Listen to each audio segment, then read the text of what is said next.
What are the main lines in the King's Gambit?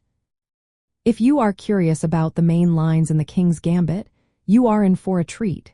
This opening is one of the most exciting and aggressive choices in chess.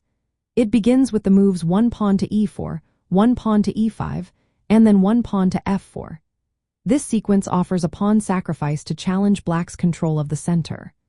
White aims to develop pieces quickly and create attacking chances, especially targeting the weak f7 square.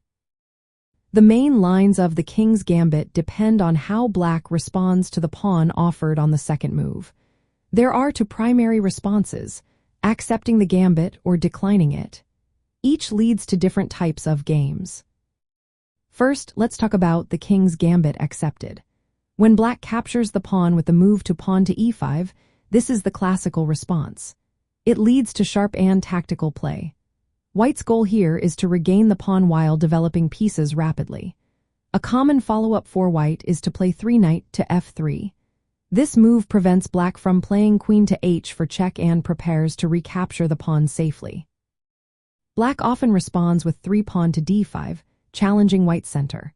Another option is 3 pawn to g5, where Black tries to hold onto the pawn.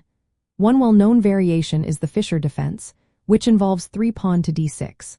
White can then respond aggressively with 4 pawn to e5, opening lines and gaining space. The King's Gambit accepted leads to complex positions where White sacrifices material for quick piece activity and attacking chances. Now let's look at the King's Gambit declined.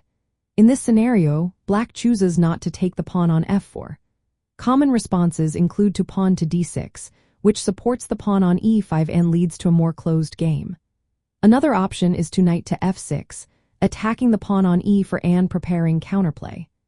Declining the gambit often results in slower, more strategic battles rather than immediate tactical fireworks. There are also other responses from Black. For example, to queen to f6 is an aggressive but risky attempt to attack White's f4 pawn right away. This early queen move can lead to sharp play but also exposes Black's queen to potential attacks. Moves like to knight to c6 or to bishop to c5 are less common but aim to develop quickly without accepting the gambit. In summary, the main lines in the King's Gambit include the King's Gambit accepted, which leads to sharp tactical play, and the King's Gambit declined, which results in more strategic battles. Aggressive alternatives like queen to f6 can surprise White with early pressure. The King's Gambit is known for its aggressive nature, where White sacrifices material for initiative. Understanding these lines helps players prepare for typical plans and counterplans in this exciting opening.